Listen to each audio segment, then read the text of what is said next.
Hello friends, Vishnu Shalini latest review. Jayashree അവളുടെ അച്ഛനോട് പറയാ, അച്ഛാ, ഈ മുക്കുവണ്ട ഇട്ട് എല്ലാവരെയും പറ്റിക്കുന്നതിനേക്കാളും നല്ലത് ഉള്ള സത്യം തുറന്നു പറയുന്നതല്ലേ. മോളെ, അച്ഛൻ ഈ മുക്കുമണ്ടം കൊണ്ട് തന്നതേ ഇതിട്ടെൻ്റെ മോളെ മണ്ഡപത്തിലോട്ട് കയറി കല്യാണം നടന്നു കഴിഞ്ഞിട്ട് നമുക്ക് ആ സത്യമല്ല അവരോട് പറയാം. അല്ലാതെ ഈ കല്യാണം കൂടെ മുടങ്ങിയാൽ അത് താങ്ങാനുള്ള ശക്തി ഈ അച്ഛൻ്റെ ചങ്കിനില്ല മോളെ. ഇപ്പം തന്നെ എൻ്റെ ചങ്കിന് താങ്ങാവുന്നതിലധികം ദുഃഖം ഞാൻ തന്നെ കുത്തി നിറച്ചിട്ടുണ്ട്.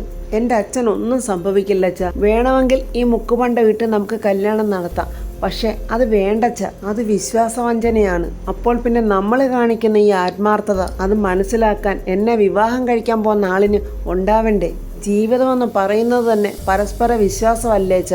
അത് ഞങ്ങൾക്ക് രണ്ടുപേർക്കും ഉണ്ടോ എന്നുള്ള അറിയാനുള്ള ഒരു സുവർണ അവസരമാണിത്. എൻ്റെ അച്ഛൻ ധൈര്യമായിട്ട് വാ, കാര്യങ്ങളൊക്കെ ഞാൻ പറഞ്ഞവരെ ബോധ്യപ്പെടുത്തിക്കോളാം. ജയശ്രീ അങ്ങനെ പറയുന്നത് കേട്ട് അവളുടെ അമ്മ പറയുന്നുണ്ട്, അവളുടെ തീരുമാനം അങ്ങനെയാണെങ്കിൽ അങ്ങനെ തന്നെ ആയിക്കോട്ടെ, വാ നമുക്കിനി അങ്ങോട്ട് പോകാം, എല്ലാവരും മണ്ഡപത്തിൽ എത്തിക്കാണും. നമ്മളുടെ മോക്ക് ഉറപ്പുള്ളപ്പോൾ നമ്മൾ എന്തിനാ മാറി നിൽക്കുന്നത്? മോള് പറഞ്ഞത് തന്നെ ശരി, വിവാഹം സത്യസന്ധമായ രീതിക്ക് തന്നെയാണ് നടക്കേണ്ടത്. എൻ്റെ അച്ഛൻ എതിർത്തൊന്നും പറയരുത്, അങ്ങനെ മതിയച്ചാ.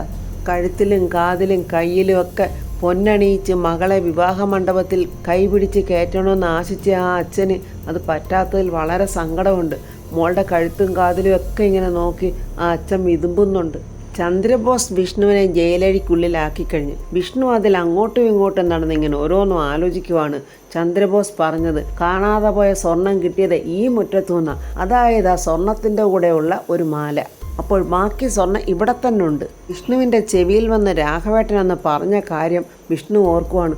മോനെ, ഈ പറഞ്ഞ സ്വർണം നമ്മുടെ വീട്ടിൽ ഞാൻ കണ്ടതാടാ, പക്ഷെ അത് എവിടാന്ന് എനിക്ക് ഓർക്കാൻ പറ്റുന്നില്ല. പക്ഷേ അത് എന്തുവായാലും നമ്മുടെ വീട്ടിൽ തന്നെ ഉണ്ട്. ജയിലിലും മനസ്സാക്ഷിയുള്ളവരുണ്ടല്ലോ. ഒരു പോലീസുകാരൻ വന്നിട്ട് വിഷ്ണുവിനോട് ചോദിക്കുന്നു, കുടിക്കാൻ വെള്ളം വല്ലതും വേണോ? അത് കേട്ടോണ്ട് ചന്ദ്രബോസ് വരുന്നത്, എന്താടോ കളക്ടർ ഭർത്താവെന്നുള്ള പരിഗണനയൊന്നും ഇവന് വേണ്ട, ഇവൻ കള്ളനാ, പിടിച്ചുപറിക്കാരൻ. ഇവൻ്റെ അടുത്തെങ്ങും പോയി ഇയാൾ നിൽക്കല്ലേ. ഇവൻ്റെ പോക്കറ്റ് വല്ലതും ഉണ്ടെങ്കിലേ ഇവൻ വിദഗ്ധമായി അങ്ങ് അടിച്ചു മാറ്റും.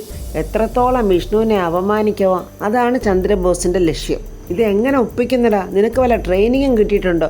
അത് കേട്ടിട്ട് ഒരു കൂസലുമില്ലാതെ നമ്മുടെ വിഷ്ണു പറയും, എൻ്റെ ചന്ദ്രബോസെ, നമ്മളിങ്ങനെ എത്ര നാളുകൊണ്ട് കള്ളനും പോലീസും കളിക്കുന്നു. ഇതൊക്കെ ആൾക്കാർക്ക് മടുപ്പ് തോന്നൂടോ? ഓരോ കേസിൽ എന്നെ ഉൾപ്പെടുത്താൻ കാണിക്കുന്ന ഈ ഉത്സാഹം വേറെ ഏതെങ്കിലും കേസിൽ കാണിച്ചിരുന്നെങ്കിലേ ഈ തോളിലെ നക്ഷത്രത്തിൻ്റെ എണ്ണമെങ്കിലും ഒന്ന് കൂടിയാനെ. ഇങ്ങനെ സ്വയം പരാജയപ്പെടാനായിട്ടൊരു ജന്മം എന്നും പറഞ്ഞ് നമ്മുടെ വിഷ്ണു കളിയാക്കുവാണ് ചന്ദ്രബോസിന്. കഷ്ടം, സർക്കാരിൻ്റെ ഖജനാവിലെ കാശ് തിന്നു മുടിക്കാനുണ്ടായ ഒരു ജന്മം. പറഞ്ഞിട്ടെന്ത് കാര്യം, കഷ്ടം തന്നെ. എനിക്ക് ഈ കേരള പോലീസിനോട് പണ്ട് വലിയ ബഹുമാനമായിരുന്നു. ഈ ചന്ദ്രബോസിൻ്റെ തലവട്ട എന്ന് കണ്ടോ അന്ന് ആ ബഹുമാനമൊക്കെ പോയി. ഇത്രയൊക്കെ ആക്ഷേപിച്ച ചന്ദ്രബോസ് ചുമ്മാതിരിക്കുക? ഡാഡാ, നാവടക്കട, ദേഹോപദ്രവം ഉണ്ടാകരുതെന്ന് പറഞ്ഞെന്നും വിചാരിച്ചേ നീ പോലീസുകാരൻ്റെ മേക്കിട്ട് കയറാൻ വരണ്ട കേട്ടോടാ. അങ്ങനെ വല്ലതും നീ ചെയ്താലുണ്ടല്ലോ, നീ കമ്മീഷണർ പറഞ്ഞ ഞാനങ്ങ് മറക്കും. എല്ലാ കേസിലും നീ രക്ഷപ്പെട്ടു പോകുന്ന പോലെ ഒരിക്കലും നീ ഈ കേസിൽ നിന്ന് രക്ഷപ്പെട്ടു പോവില്ലടാ.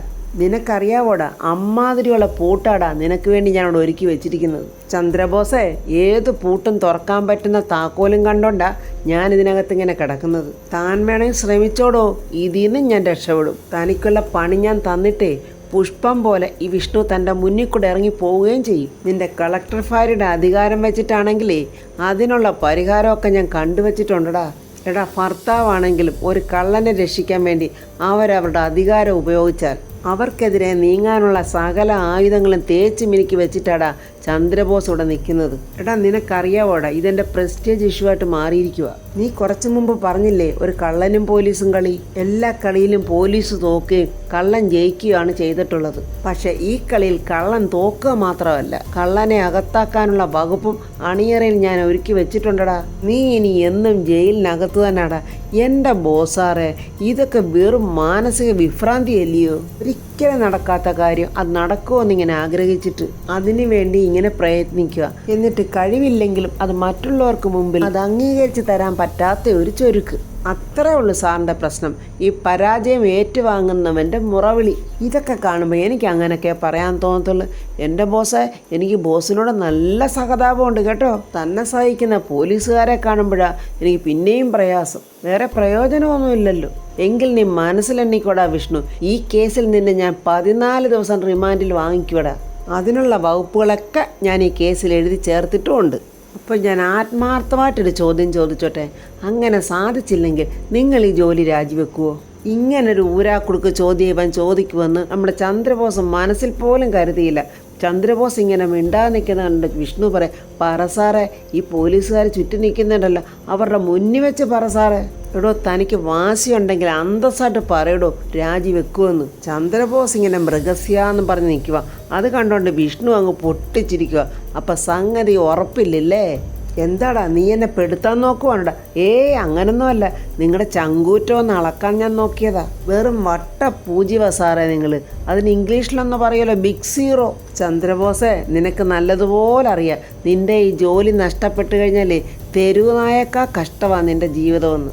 വിഷ്ണുവിനെ പരിഹസിക്കാൻ വന്ന ചന്ദ്രബോസ് ഒരിക്കലും പ്രതീക്ഷിക്കാത്ത രീതിയിലുള്ള പരിഹാസം തന്നെയാണ് നമ്മുടെ വിഷ്ണു കൊടുക്കുന്നത്.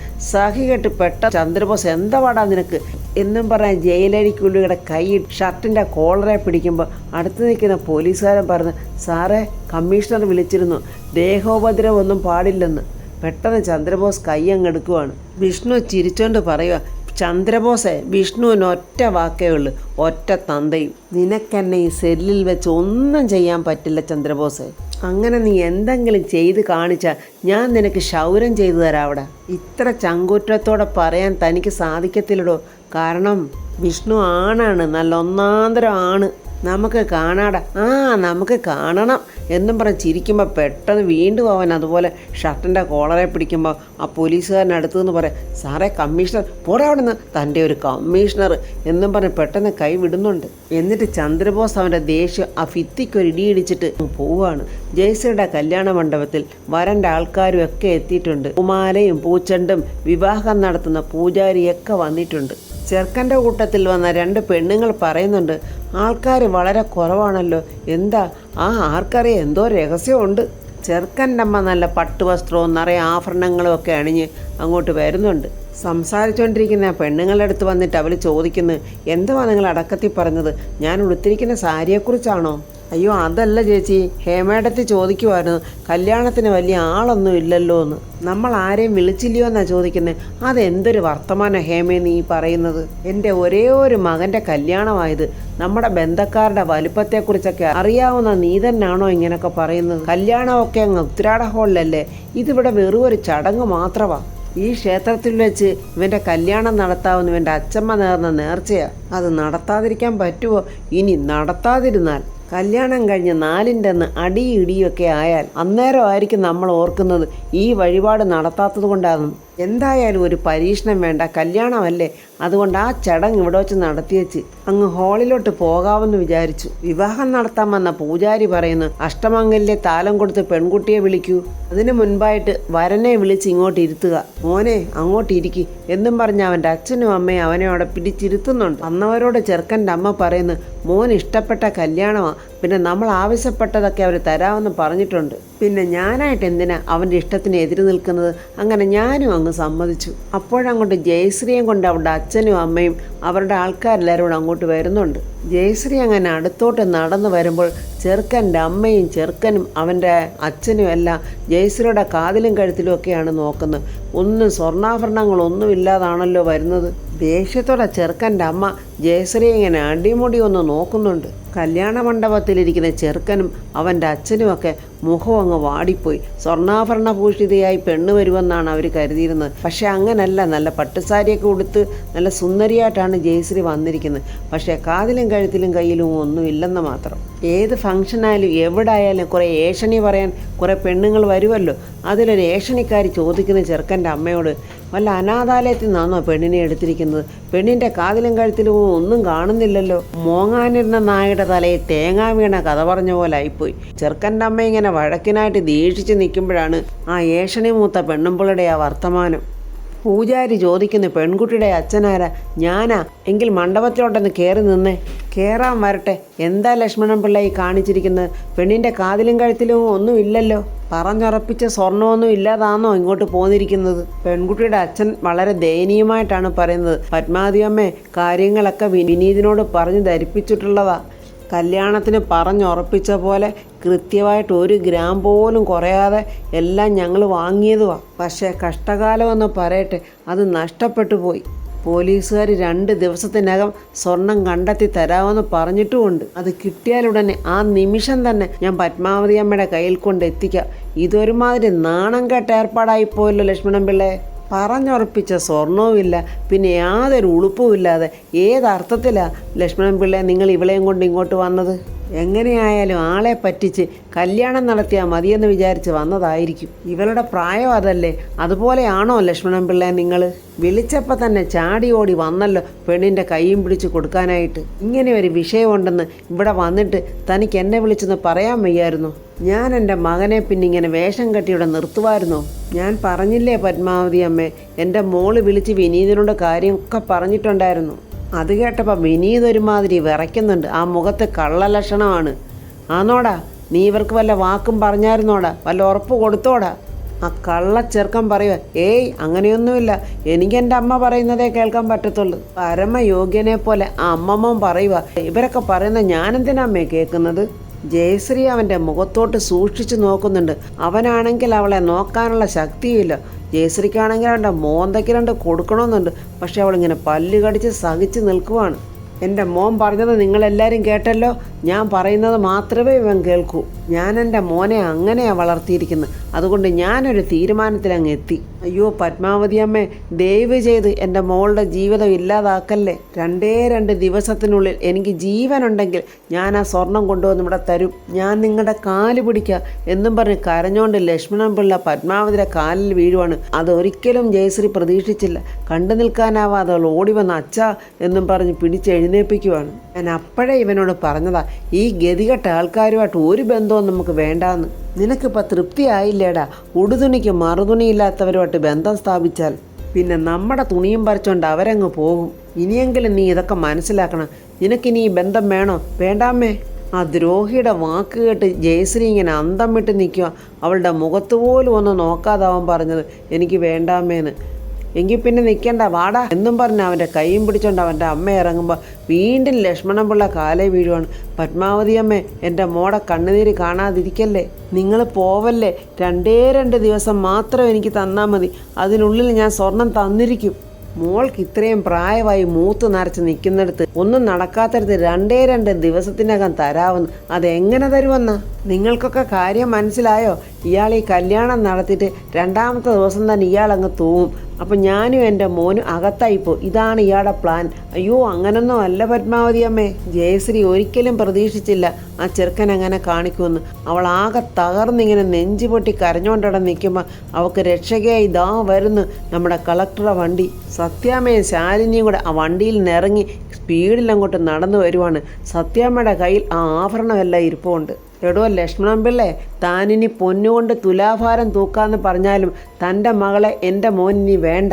വാടാ നമുക്ക് പോകാം. അയ്യോ പോകല്ലേ എന്ന് ലക്ഷ്മണൻ പിള്ള പറയുമ്പോൾ ദാണ്ട ശാലിനിയും സത്യാമ്മയും എല്ലാവരും അവിടെ എത്തിക്കഴിഞ്ഞു. സത്യാമ്മ ഓടി വന്ന് ചെറുക്കൻ്റെ അമ്മയോട് പറയുന്നു, നിങ്ങൾ പോകാൻ വരട്ടെ, സ്വർണ്ണമില്ലെന്നും പറഞ്ഞ് ഈ കല്യാണം മുടങ്ങരുത്. ഇതാ സ്വർണം എന്നും പറഞ്ഞ സത്യാമ്മ ലക്ഷ്മണൻ പിള്ളയുടെ കയ്യിലിട്ട സ്വർണവും ബാഗും കൊടുക്കുക. പെട്ടെന്ന് അവർ ആ ബാഗ് അഴിച്ച് നോക്കുമ്പോൾ അവർക്ക് നഷ്ടപ്പെട്ട സ്വർണ്ണാഭരണങ്ങളെല്ലാം അതിനകത്തുണ്ട്. അത്രയും നേരം വീരവാദം മുഴക്കിക്കൊണ്ടിരുന്ന ആ അമ്മയും ആ മകൻ്റെ ഒരു വളിച്ച ചിരിയും ഒക്കെ ഒന്ന് കാണാനുണ്ട്.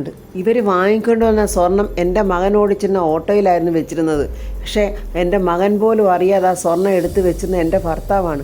അദ്ദേഹത്തിന് ഓർമ്മശക്തിയില്ല. അതിൻ്റെ ട്രീറ്റ്മെൻറ്റ് നടന്നുകൊണ്ടിരിക്കുവാണ്.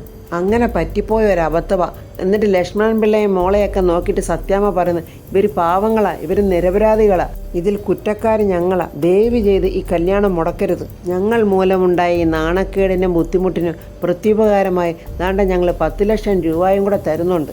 ഇതാ ഈ പൈസ കൂടെ സ്വീകരിക്കണം, ഞങ്ങളുടെ ഒരു സന്തോഷത്തിനാ എന്നും പറഞ്ഞ് ലക്ഷ്മണൻ പിള്ളയുടെ കയ്യിലോട്ട് സത്യാമ്മ 10 ലക്ഷം രൂപയും കൊടുക്കുവാണ്. ആ സ്വർണവും ആ പൈസയൊക്കെ കണ്ടപ്പോൾ ആ ചെറുക്കൻ്റെ ഒരു ചിരിയും അവൻ്റെ ഒരു നോട്ടമൊക്കെ ഒന്ന് കാണാൻ, അപ്പോഴാണ് അവൻ ജയശ്രീയെ സൂക്ഷിച്ചൊന്ന് നോക്കുന്നത്. ആ ചെറുക്കൻ്റെ അച്ഛൻ അവിടെ വന്നുകൊണ്ട് പറയുക, ഇത് സത്യാമ്മ അറിഞ്ഞുകൊണ്ട് എടുത്തു മാറ്റാനാണ് വഴി. പോലീസ് കേസാണെന്ന് മനസ്സിലായപ്പോൾ കുറച്ച് കാശ് കൂടെ ഒപ്പിച്ചുകൊണ്ട് വന്ന് എല്ലാം കൂടെ തിരിച്ചു കൊടുത്തതാ. ഇല്ലെങ്കിലേ ജയിലിൽ പോയി കിടക്കണ്ടേ. അത് കേട്ടപ്പോൾ ശാലിനിക്ക് ദേഷ്യം വരുക. ആരാ അത് പറഞ്ഞത്? നിങ്ങൾ ആരാണെങ്കിലും സത്യാമ്മയെക്കുറിച്ച് നിങ്ങൾക്ക് അറിയാൻ പാടില്ലാത്തതുകൊണ്ടാണ്. പാവപ്പെട്ട പെൺകുട്ടികളുടെ ഒന്നോ രണ്ടോ കല്യാണമൊന്നും അല്ല സത്യാമ്മ നടത്തിയിരിക്കുന്നത്. ഒരുപാട് സമൂഹ വിവാഹങ്ങൾ നടത്തി അങ്ങനെ ഒരുപാട് പെൺകുട്ടികളുടെ മംഗല്യഭാഗ്യം ഉണ്ടാക്കി കൊടുത്ത ആളാണ് സത്യാമ്മ. എല്ലാവർക്കും സ്വർണം വാരിക്കോരി കൊടുത്ത ചരിത്രമേ സത്യാമ്മയ്ക്കുള്ളൂ. അല്ലാതെ ആരുടെ അടുത്തൊന്നും തിരിച്ചു വാങ്ങിച്ച ചരിത്രമില്ല. താൻ ഇത്രയും നാളും തൻ്റെ വലിയ ശത്രുവായി കരുതിയ മരുമകൾ തന്നെക്കുറിച്ച് ഇത്രയധികം പുകഴ്ത്തി പറയുമ്പോൾ സത്യാമ്മയ്ക്ക് അഭിമാനം തോന്നുന്നുണ്ട്. ഈ ക്ഷേത്രത്തിൽ വെച്ച് തന്നെ ഇതേ സ്ഥലത്ത് വെച്ച് എത്രയെത്ര വിവാഹങ്ങൾ നടത്തിയിരിക്കുന്നു. അറിയാതെ സംഭവിച്ചു പോയ ഒരു തെറ്റിന് 10 ലക്ഷം രൂപ നഷ്ടപരിഹാരമായി ആര് കൊടുക്കും? ഒരു പെൺകുട്ടിയെ കതിർമണ്ഡപത്തിൽ കൊണ്ടുവന്ന് എത്തിച്ചിട്ട് സ്വർണ്ണമില്ലെന്നുള്ള ഒരൊറ്റ കാരണത്താൽ ആ പെൺകുട്ടിയുടെ കണ്ണുനീര് കാണാതെ നിങ്ങൾ നിങ്ങളുടെ മകനെയും പിടിച്ചോണ്ട് ഇറങ്ങിയില്ലേ? നിങ്ങളുടെ മകൾക്കോ കൊച്ചുമകൾക്കോ ഈ ഗതി വന്നതെങ്കിലോ നിങ്ങൾക്ക് എത്രമാത്രം വിഷമമുണ്ടാവും. ഈ പെൺകുട്ടിയുടെ കണ്ണുനീരോ ഈ അച്ഛൻ്റെ കരച്ചിലോ ഇതൊന്നും നിങ്ങൾക്കോ നിങ്ങളുടെ മകനോ കാണാൻ കഴിഞ്ഞില്ലല്ലോ. മണഗുണാഞ്ചനെ പോലെ നിൽക്കുന്ന അവനെ നോക്കി ശാലിനി പറയുക, നീ ഒരു ചെറുപ്പക്കാരനല്ലേടാ, അമ്മയെ അനുസരിക്കേണ്ടെന്നല്ല പറഞ്ഞത്. അമ്മ പറഞ്ഞ തെറ്റുകൾക്ക് ശരി പറഞ്ഞുകൊണ്ട് നീ സപ്പോർട്ട് ചെയ്യുമ്പോൾ വലിയ വലിയ തെറ്റുകളിലേക്ക് നീ അമ്മയെ പറഞ്ഞു വിടുക ചെയ്തത്. ശാലിനിയുടെ ഈ തത്വങ്ങളും തത്വശാസ്ത്രമൊന്നും ആ തള്ളയ്ക്ക് കേൾക്കണ്ട. അവർ പറയുക, നിങ്ങൾ എന്തൊക്കെ പറഞ്ഞാലും സ്ത്രീധനം വാങ്ങിച്ച ഞാൻ എൻ്റെ മോനെ കെട്ടിക്കൂ.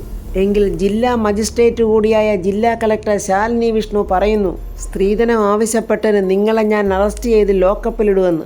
അത് കേട്ടതും തള്ളയും മോനും വിറച്ചുപോയി. പെട്ടെന്ന് മോൻ അമ്മയോട് പറയാം, അമ്മേ ഇനി ഒന്നും പറയല്ലേ, പിടിച്ച് ജയിലിലെങ്ങാണ് ഇട്ടുപോ, വേണ്ട നമുക്ക് സ്വർണവുമായി കൂടാതെ 10 ലക്ഷം രൂപ വരെ കിട്ടിയിരിക്കുക, നിങ്ങളൊന്നും പറയല്ലേ, പെട്ടെന്ന് കല്യാണം നടത്ത്, എനിക്ക് കല്യാണത്തിന് പൂർണ്ണ സമ്മതമാണ് എന്നാ മണുഗുണാൻ പറയുന്നുണ്ട്. അമ്മയെ സ്വർണവും പണവും എല്ലാം കിട്ടും, അമ്മ എൻ്റെ താളത്തിനൊന്ന് നിന്നാൽ മതി എന്നൊക്കെ അവൻ അമ്മയുടെ ചെവി പറയുന്നുണ്ട്. അച്ഛൻ എതിർത്തൊന്നും പറയല്ലേ, എന്താന്ന് വെച്ചാൽ മോൻ ആലോചിച്ച് ചെയ്യുന്ന അച്ഛനും പറയുന്നു. ശാലിനി അവരെ അച്ഛനെയും മോനെയും അമ്മയൊക്കെ ഇങ്ങനെ മാറി മാറി നോക്കുന്നുണ്ട്. അതുപോലെ തന്നെ നമ്മുടെ ജയശ്രീ നോക്കുന്നുണ്ട്. അപ്പോഴവൻ കല്യാണത്തിന് ഇങ്ങനെ റെഡിയാകുവാണ്. അപ്പോൾ ഫ്രണ്ട്സ്, ഇത്രയും അന്യായവും അഹങ്കാരവും കാണിച്ച് അവനെ ഇനി ജയശ്രീ കല്യാണം കഴിക്കുമോ? ജയശ്രീ ഇനി അവന് കൊടുക്കാൻ പോകുന്ന മറുപടിയും അടി എന്താണെന്നുള്ള റിവ്യൂ നമുക്ക് നാളെ കാണാം. എൻ്റെ ഈ റിവ്യൂ ഇഷ്ടപ്പെട്ടാൽ ലൈക്കും കമൻസും, സബ്സ്ക്രൈബ് ചെയ്യാത്തവർ സബ്സ്ക്രൈബ് ചെയ്യണേ.